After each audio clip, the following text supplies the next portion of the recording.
শিলিগুড়ির গণেশ পূজা কিছুটা পরিক্রমা করে আর কি ঘুরিয়ে ঘুরিয়ে কিছুটা ক্যামেরা করেছিলাম, ক্যামেরা বন্দি করেছিলাম, সেটাই তোমাদের সঙ্গে আজকে তুলে ধরছি।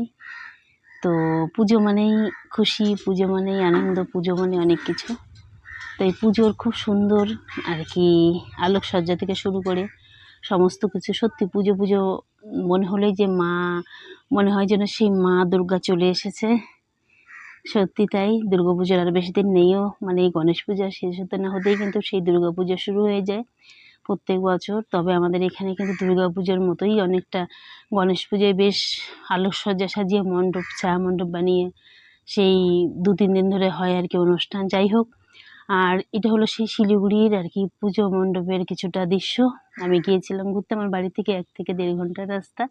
তো দেখতে পাচ্ছি সত্যি খুব সুন্দর কারুকার্য আর কি, খুবই ভালো লাগছিল আমার এই আলোকসজ্জাগুলো, তাই কিছুটা ক্যামেরা বন্দি করেছিলাম, সেটাই তোমাদের সঙ্গে আর কি শেয়ার করলাম। দেখতে পাচ্ছ কত সুন্দর লাগছে প্রত্যেকটি আলোকসজ্জা, সত্যি খুবই সুন্দর। আর যত দিন যাচ্ছে সব কিছুই যেন আর কি নতুনত্ব থেকে শুরু করে এই গণেশ পুজো, তারপরে নানান রকমের পুজো আলোকসজ্জা কিন্তু খুবই সুন্দর করে, মন মানে কি বলবো, মন ছুঁয়ে যাওয়ার মতো। অনেক সুন্দর সুন্দর আর কি নতুন নতুন শিল্পীদের অনেক সুন্দর সুন্দর হাতের কাজ, সত্যি এগুলো দেখলে কিন্তু অবাক লাগে। আগেকার দুর্গা পুজো, কালী পুজো, তারপরে এই গণেশ পুজো, নানান রকমের পুজো অর্চনা কিন্তু হতো, সেই প্রতিমা একটা বানাতো আর কি, খুব সুন্দর আনন্দ হতো, গ্রামগঞ্জে যেরকম হয় আর কি সেইভাবেই আর কি পূজা অনুষ্ঠান আমরা সবসময় উপভোগ করেছি, দেখেওছি ছোটোবেলা থেকে।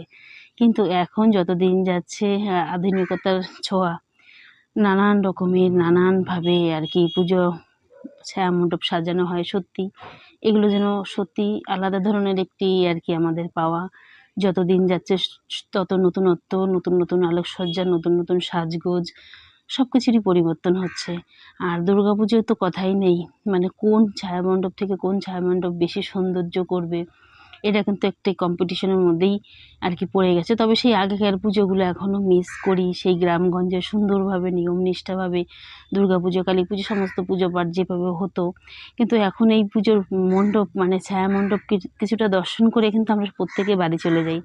আর আগে আমরা যে গ্রামে থাকতাম, আমার বাপের বাড়ি, ওখানে কিন্তু সেই দুর্গাপুজো হতো, সেই যতদিন সেই প্রথম থেকে শুরু করে একদম শেষ অবধি কত রকমের নিয়মকানুন, কত যে ভালো লাগতো, সেগুলোর মধ্যে যেন আলাদা রকমের একটি আনন্দ, একটি খুশি আর কি থাকতো।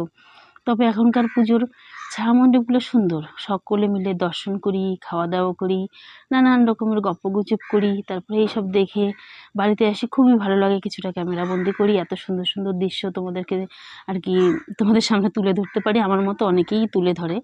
তবে এই সুন্দর দৃশ্যগুলোই শুধু তুলে ধরা, কিন্তু আগেকার পুজোর মধ্যে কিন্তু আলাদা রকমের একটি পাওয়া ছিল, সেটা তোমরা প্রত্যেকেই জানো যে সত্যি আগেকার পুজো পাঠগুলো কিন্তু অনেক নিয়ম নিষ্ঠার সাথেই আর কি সকলে পালন করে থাকতো।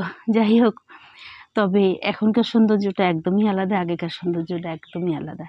এখনকার সৌন্দর্য চোখ ফেরানো যায় না, মানে এত সুন্দর সুন্দর কারুকার্য করে। তবে প্রত্যেকে ভালো থেকো, সুস্থ থেকো।